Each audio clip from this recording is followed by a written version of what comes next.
ત્યાંથી એમને કેવી રીતે આવે? તો આપ એક એક ઇન્ડિવિજ્યુઅલ અંગેનું આપણે વિસ્તૃત ફોલ્ડર અને ઇન્ટ્રોગેશન રિપોર્ટ્સ આપણે બને છે. તો આ એક ડિટેલ્ડ એક્સરસાઇઝ શહેર પોલીસ દ્વારા કરવામાં આવી રહ્યું છે.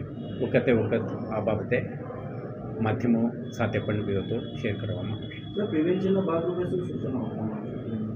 ભવિષ્યમાં આવું કશું ન થાય માટે કોઈ અત્યારે આપણા ડ્રાઈવ પ્રગતિમાં છે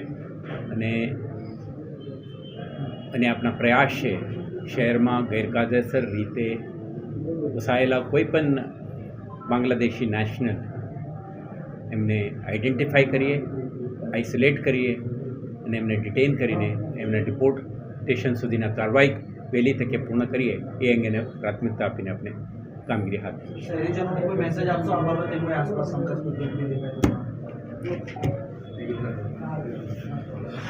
દેખાય કેવા પ્રકારની શંકાસ્પદ કામગીરી ધરપકડ કે અટકાયત કરવામાં આવી છે અને શું છે અત્યારનું સ્ટેટસ? છેલ્લા 3 દિવસથી વડોદરા શહેરમાં ઇલીગલ બાંગ્લાદેશી ઇમિગ્રન્ટ્સ અંગે એક ક્રેકડાઉન અને ઝુંબેશ શરૂ કરવામાં આવી છે. અને ભાગરૂપે અત્યાર સુધી કેટલાક શંકાસ્પદ ઇસમોને આપણે પૂછપરછ હાથ ધરી છે અને એમના આઇડેન્ટિટી અને નેશનાલિટી અંગેના પુરાવાઓને ચેક કરીને ઇલીગલ ઇમિગ્રન્ટ્સને આઈડેન્ટિફાઈ કરવાની કામગીરી કરવામાં આવી રહ્યું છે. આના ભાગરૂપે અત્યાર સુધી 9 કન્ફર્મ્ડ બાંગ્લાદેશી ઇમિગ્રન્ટ્સ જે ગેરકાયદેસર રીતે શહેરમાં રહેતા હતા એવા તત્વોને આપણે આઈડેન્ટિફાઈ કરી છે. સાથે સાથે ગવર્મેન્ટ રેલવે પોલીસ વડોદરા દ્વારા પણ જે ગુજરાતથી વેસ્ટ બેંગાલ તરફ જતી રેલમાંથી 5 ઇલીગલ ઇમિગ્રન્ટ્સને પકડવામાં આવેલ છે. આજે આ તમામ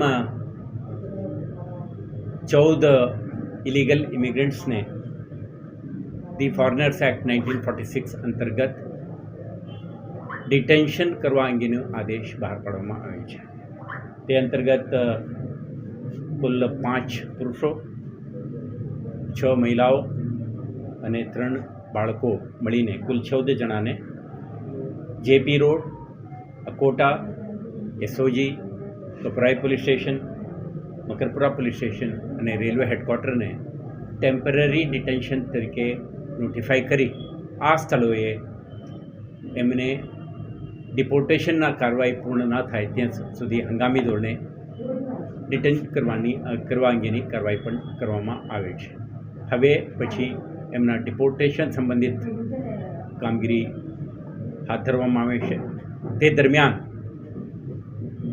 શહેર પોલીસના ક્રાઇમ બ્રાન્ચ, એસઓજી, પીસીબી અને રાજ્ય પોલીસના CID intelligence, anti terrorist squad અને અન્ય કેન્દ્ર તથા રાજ્ય સરકારના ગુપ્તચર શાખાઓ દ્વારા તેઓના પૂછપરછ પણ કરવામાં આવે છે. જોઈન્ટ ઇન્ટ્રોગેશન દરમિયાન એમના એન્ટ્રી, ટ્રાન્સપોર્ટ, મૂવમેન્ટ અને અહીંયાના એક્ટિવિટી અને અન્ય કોઈ એલિમેન્ટ સાથે એમના સંબંધો વગેરે અંગે વિસ્તૃત પૂછપરછ કરવામાં આવે છે.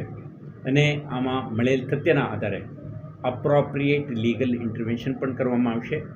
અને બાકી 40 જેટલા ઇસમો આપણે પાસે અત્યારે પણ પૂછપરછ હેઠળ અને એમના નેશનાલિટી, આઈડેન્ટિટી અંગેના જે ડોક્યુમેન્ટ વેરિફિકેશન કરવાની એક્સરસાઇઝ પ્રગતિમાં છે.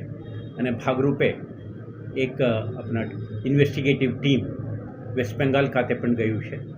ત્યાં સ્થાનિક કક્ષાએ મેળવેલ આઈડેન્ટિફિકેશન અંગેના દસ્તાવેજોની ઓથેન્ટિસિટી વેરિફિકેશન કરવામાં આવશે.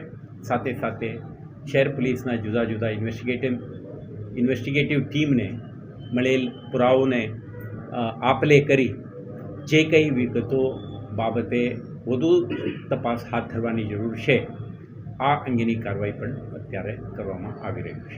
સર, પ્રાથમિક પૂછપરછમાં પોલીસને શું તેમના પાસેથી મળ્યું છે?